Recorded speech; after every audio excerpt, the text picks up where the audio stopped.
Bonnie Southgate, hEDS Rehab here. We are looking at giving you another exercise for the month of May for EDS awareness. So we're going to look a little bit at shoulders and rotation and how the arms work in walking and how they can help influence how the ribs move.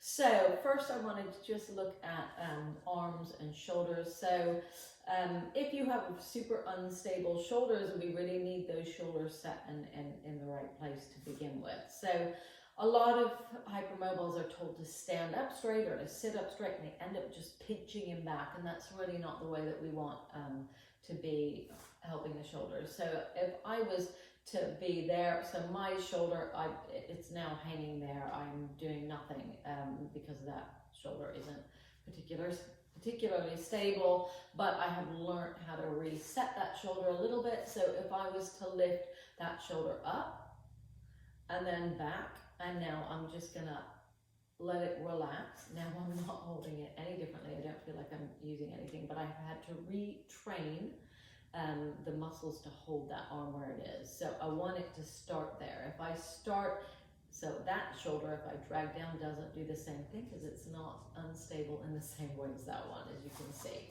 So I'm gonna bring it up. If you've got that kind of unstable shoulder, I'm lifting it up, I'm taking it back, and then I'm letting it come down, but I'm not gonna push it down, because if I push it down, it will stay there. So you have to be really careful. There's a lot of exercises out there that ask you to pull your scapula down your back, and if I was to do that with this arm, my arm would come out the socket. So you need to be really careful with those movements and make sure that you don't end up that way.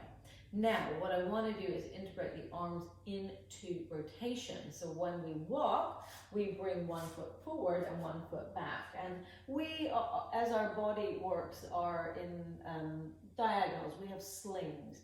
So as I go forward, my front arm, my thumb faces forward, and I might turn it out a little bit. And my back arm, the palm tends to face back. So I get this kind of external rotation as my arm goes forward and front, and internal rotation as my arm goes behind me. So those movements go with walking, and when I walk, I rotate, or should rotate, my ribs at the same time. So if I come towards you, my torso is now facing that direction. My head stays straight because I want to see where I'm going. I don't want to walk into the walls any more than I do. And so I'm going to come there, and then I'm going to come back. So as your exercise, I want you integrating the movement of walking with the arms and the rotation of the torso. So we're going to go left foot forward this time, and we're going to bring that arm back and the other arm forward. So you can imagine that the arm that comes forward, I'm going to do that side again. If you imagine you were going to give something to somebody, here you go. And come back.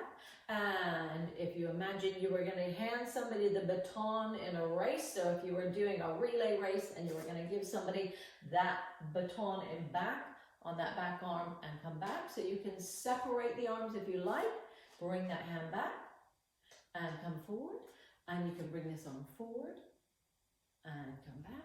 And you may find that it's more difficult one way than the other, and that's absolutely fine. We're all going to have sides that are better than others, but just practicing that little bit of rotation and come back, and I can change arms. And this is a really great challenge for your coordination as well. If you feel like it's too much to get the legs going with the arms, then you can just add the rotation with the arms on. And you can do this in sitting if you're in a chair as well. So this is adding coordination of the rotation of the arms with the rotation of the torso. And that is our exercise for today. I hope you enjoyed that. It's Bonnie Southgate, hEDS Rehab here. And I hope you have a really fantastic day.